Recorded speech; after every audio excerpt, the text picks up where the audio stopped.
राजन विचारांचा विजय निश्चित आहे. आम्ही धोक्याचे केले नाहीत, आम्ही आशीर्वादाचे महासभा एकनिष्ठेच्या जाहीर सभेत शिवसेना नेते विनायक राऊत यांची जोरदार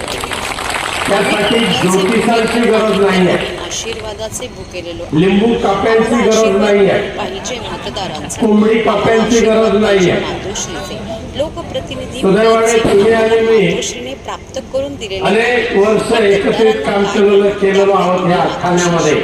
एकनिष्ठ आणि म्हणून काल मीरा भाईंदरच्या निवडणुकीमध्ये मी जाहीरपणे सांगितलं होतं, ठाण्याच्या सभेत शिंदे गटाला लगावला. आजही तेच सांगतोय. शिवसेना उद्धव बाळासाहेब ठाकरे पक्षाचे उमेदवार राजन विचारे यांच्या प्रचारार्थ कोपरी येथे खऱ्या अर्थाने राजन विचारेंचा अभिमान आपल्याला तुम्हाला मला एवढ्यासाठी वाटतोय. त्यावेळी राऊत यांनी शिंदे एक गटाला सच्चा कार्यकर्ता, तसेच राजन विचारे निस्वार्थ वृत्तीने मतदारसंघाची सेवा करणारा एक लोकप्रतिनिधी, कपाळावर गद्दारीचा शिक्का 4 वेळचे नगरसेवक, पिढी देखील त्यांना माफ 2 वेळचे आमदार, राऊत यांनी केली. 2 वेळचे खासदार, आहे ही निवडणूक तरी सुद्धा निष्ठावंत कसा असला पाहिजे हे राजन विचारांकडे सर्वांनी शिकवावं. दिल्लीमध्ये बसलेल्या अर्थात ज्यांच्या हृदयामध्ये गद्दारी भरलेली आहे, संसदेत बसून पाहत आहोत बेईमानी आहे, सत्तेचा दुरुपयोग करून देश लुटत आहे. खाल्ल्या ताटामध्ये घाण करणाऱ्यांची औलाद म्हणून ज्यांची उल्लेख आता केला जातो, भविष्यात सुद्धा केला जाईल, विक्रांत चव्हाण, त्यांच्याकडून अपेक्षा नाहीये. वंदनाताई शिंदे, मनोज शिंदे, पण या ठाणेकरांची सेवा ज्या निस्वार्थ वृत्तीने राजन तुम्ही नगरसेवकाच्या कारकिर्दीमध्ये केली, समिधाताई महापौर पदाच्या कारकिर्दीमध्ये केली, मोहन तिवारी, विक्रम खामकर, संतोष आमदार खासदारकीच्या कारकिर्दीमध्ये केलेली आहे. केवळ त्यात प्रामाणिकपणाचं बक्षीस म्हणून मागच्या लोकसभेच्या निवडणुकीमध्ये सुद्धा तुमच्या उमेदवारीच्या आड येणार हे काळमांजर मी पाहिलं होतं. परंतु ठाणेकर आणि त्याचबरोबर माननीय पक्षप्रमुख उद्धवजी ठाकरे खंबीरपणे तुमच्या पाठीशी उभे राहिले. म्हणून तुम्हाला हे तुमच्या परिवारामध्ये बक्षिसी नव्हे तर योग्य मूल्यमापन करून ठाणेकरांनी तुम्हाला खासदार बनवलं आणि उद्या सुद्धा तुम्हाला पुन्हा एकदा खासदार बनवणार, म्हणजे बनवणार. आणि तुम्ही आणि आम्ही खोक्यावाले नाही झालो. एकदा दोघे आम्ही म्हणजे दिल्लीमध्ये एकत्रित राहतो. त्यांचं घर एका बाजूला, माझं घर एका बाजूला, गप्पा मारत असतो. एकदा विचार केला, बाबा 50 खोके म्हणजे किती होते.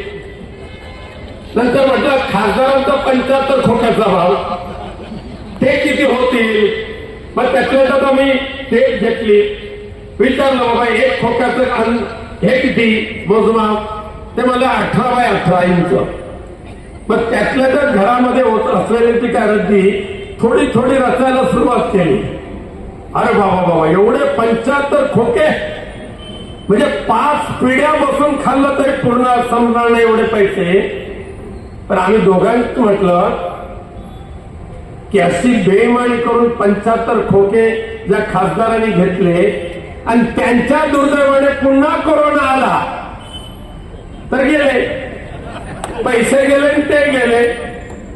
पण आम्ही खोक्यांचे भुकेलेलो नाही, तर आम्ही आशीर्वादाचे भुकेलेलो आहोत. आम्हाला आशीर्वाद पाहिजे मतदारांचे, आम्हाला आशीर्वाद पाहिजे आमच्या मातोश्रीचे. होय, अरे खोके असो नाही तरी बोके असो, हे लोकप्रतिनिधित्व एवढा सन्मानाचं पद ज्या मातोश्रीने आम्हाला प्राप्त करून दिलेलं आहे, गद्दारांच्या नाकावर टिचून